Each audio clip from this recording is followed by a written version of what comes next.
and welcome to my account. This is like the 4th or 5th time I'm doing this because Ruffles keeps barking. But anyway, I shall be reading to you all The Lorax by Dr. Seuss. So sit back, relax, and enjoy. The Lorax by Dr. Seuss. At the far end of town, where the grickle grass grows, and the wind smells slow and sour when it blows, and no birds ever sing, excepting the old crows, is the street of the lifted Lorax. And deep in the grickle grass, some people say, if you look deep enough, you can still see today, where the Lorax once stood, just as long as it could before somebody lifted the Lorax away. What was the Lorax? And why was it there? And why was it lifted and taken somewhere? From the far end of town where the grickle grass grows. The old Wentzler still lives there. Ask him. He knows. You won't see the Wentzler. Don't knock at his door. He stays in his lurkum on top of his door. He lurks in his lurkum, cold under the roof, where he makes his own clothes out of muffered moof. And on special dank nights in August, he peeks out of the shutters, and sometimes he speaks and tells how the Lorax was lifted away. He'll tell you, perhaps, if you're willing to pay.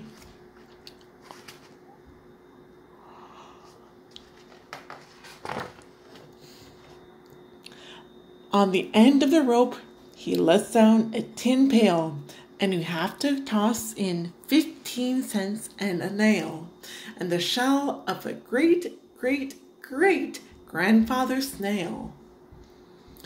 Then he pulls up the pail, makes a most careful count to see if you paid him the proper amount. Then he hides what you paid him away in the snow, his secret strange hole in his griffless glove. Then he grunts, I will call you by the whisper my phone, for the secrets I tell you are for your ears alone. Slop! Down slurps the whisper my phone to your ear, and the old Wentzler's whispers are not very clear, since they have to come down through a snurly hose, and he sounds as if he had smallish bees up his nose. Now I'll tell you, he says with his teeth sounding gray, how the Lorax got lifted and taken away. It all started way back, such a long, long time back.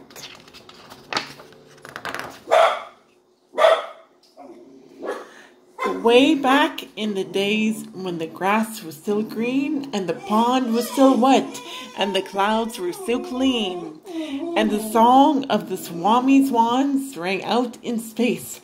One morning I came to this glorious place, and I first saw the trees, the truffula trees, the bright-colored tufts of the truffula trees, mile after mile in the fresh morning breeze.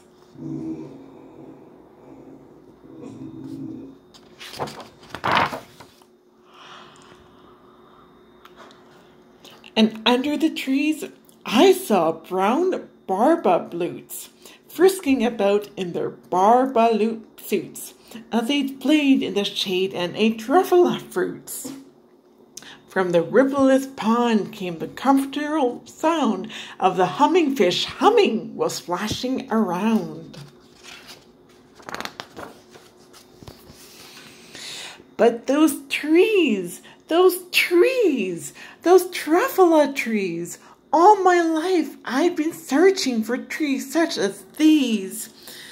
The touch of their tufts was much softer than silk, and they had the sweet smell of fresh butterfly milk. I felt a great leaping of joy in my heart. I knew just what to do. I unloaded my cart. In no time at all, I had built a small shop. Then I chopped down a truffula tree with one chop. And with great skillful skill and with great speedy speed, I took a small tuft and I knitted a sneed.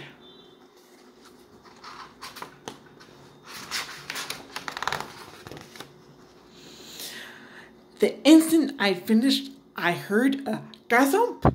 I looked. I saw something pop out of the stump of the tree I chopped down. It was sort of a man. Describe him? That's hard. I don't know if I can. He was shortish and oldish and brownish and mossy. And he spoke with a voice that was sharpish and bossy.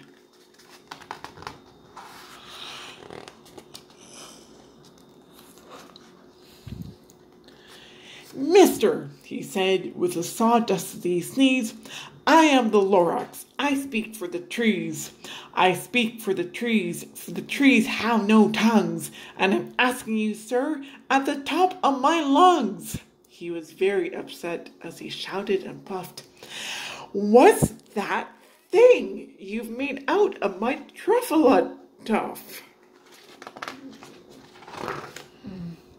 Look, Lorax, I said. There's no cause for alarm. I chopped just one tree. I am doing no harm. I'm being quite useful.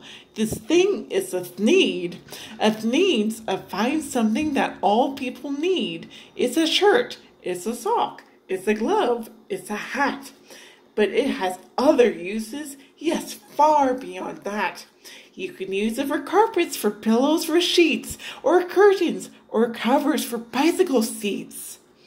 The Lorax said, Sir, you are crazy with greed. There is no one on earth who would buy that fool's sneed.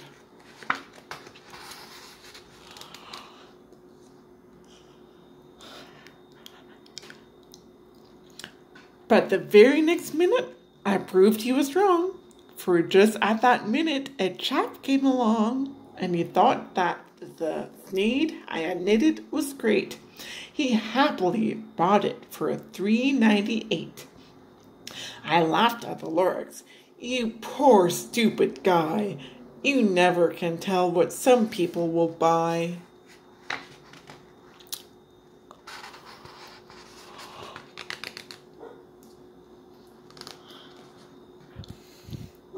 I repeat, cried the Lorax, I speak for the trees.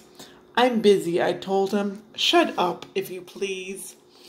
I rushed across the room and in no time at all built a radio phone. I put in a quick call. I called all my brothers and uncles and aunts and I said, listen here, here's a wonderful chance for the whole Wensler family to get mighty rich. Get over here fast, take the road to North Nitch. Turn left at Weehawken, sharp right at South Stitch. And in no time at all in the factory I built, the whole Wensler family was working full tilt. We were all knitting sneeds just as busy as bees to the sounds of the chopping of truffula trees.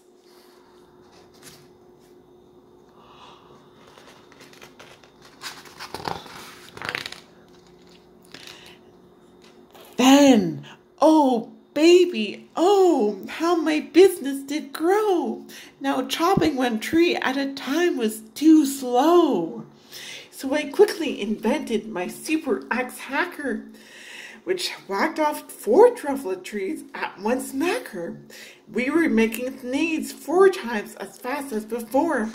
And that Lorax, he didn't show up anymore. But the next week, he knocked at my new office door. He snapped, I'm the Lorax who speaks for the trees, which you seem to be chopping as fast as you please. But I'm also in charge of the brown barbaloots, who played in the shade of their barbaloot suits, and happily lived eating truffula fruits. Now, thanks you for hacking my trees to the ground, there's not enough truffle fruit to go round, and my poor barbaloots are all getting their crummies because they have gas and no food in their tummies. They loved living here, but I can't let them stay. They'll have to find food, and I hope that they may. Good luck, boys, he cried, and he sent them away. I, the Onceler, felt sad as I watched them all go, but business is business, and business must grow regardless of crummies and tummies, you know.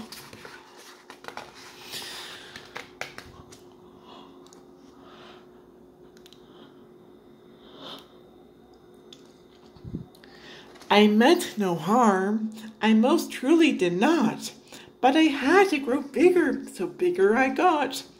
I biggered my factory, I biggered my roads, I biggered my wagons, I biggered the loads of the needs I shipped out. I was shipping them forth to the south, to the east, to the west, to the north. I went on biggering, selling more needs, and I biggered my money, which everyone needs. Then again, he came back. I was fixing some pipes when that old nuisance Lorax came back with more gripes. I am the Lorax, he coughed and he whiffed. He sneezed and he snuffed. He snargled, he sniffed. Onceler, he cried with a gruffless croak. Onceler, you're making such a smoggleless smoke. My poor swammy swans, why they can't sing a note. No one can sing who has smog in his throat.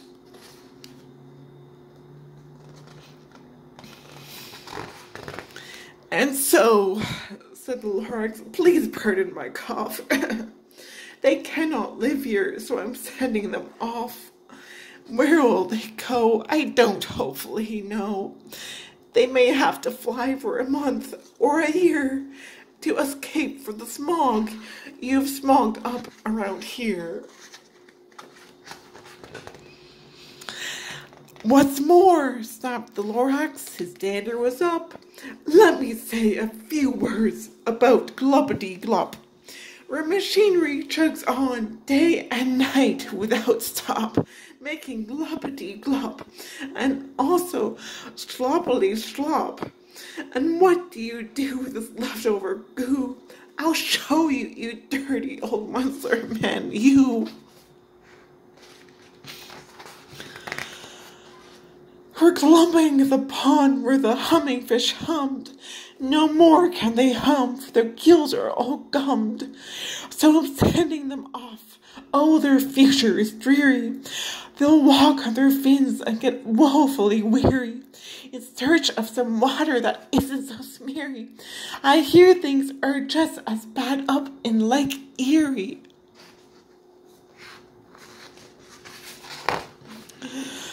And then I got mad. I got terribly mad. I yelled at the Lorax. Now listen here, Dad. All you do is yap yap and say bad, bad, bad, bad. Well, I have my rights, sir, and I'm telling you, I intend to go on doing just what I do. And for your information, you Lorax, I'm figuring on biggering and biggering and biggering and biggering, turning more truffle trees into needs, which everyone needs. And at that very moment, we heard a loud whack. From outside in the fields came a sickening smack of an axe on a tree. Then we heard the tree fall. The very last truffle tree of them all.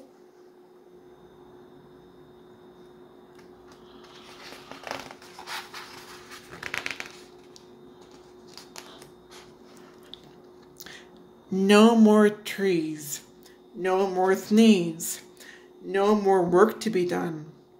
So in no time, my uncles and aunts, everyone, all waved me goodbye. They jumped into my cars and drove away under the smoke-smuggered stars.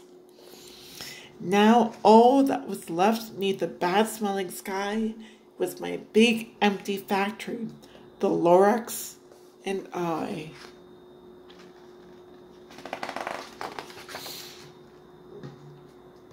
The Lorax said nothing, just gave me a glance, just gave me a very sad backward glance as he lifted himself by the seat of his pants.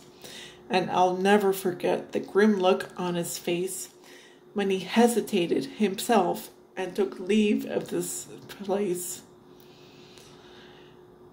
He through a hole in the smog without leaving a trace.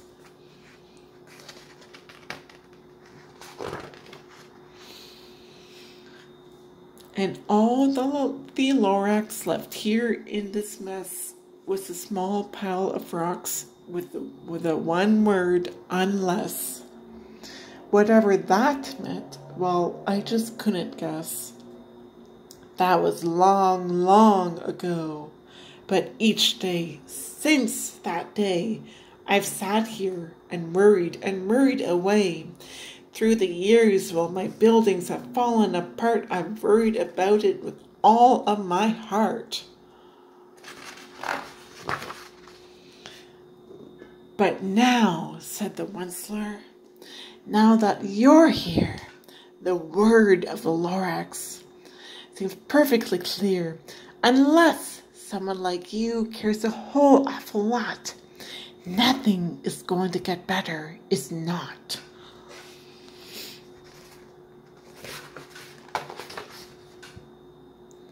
So, catch, calls the Onceler. He lets something fall. It's a truffula seed. It's the last one of all. You're in charge of the last of the truffula seeds, and truffula trees are what everyone needs. Plant a new truffula, treat it with care. Give it clean water and feed it fresh air. Grow a forest protected from axes that hack. Then the Lorax and all of its friends may come back. The end.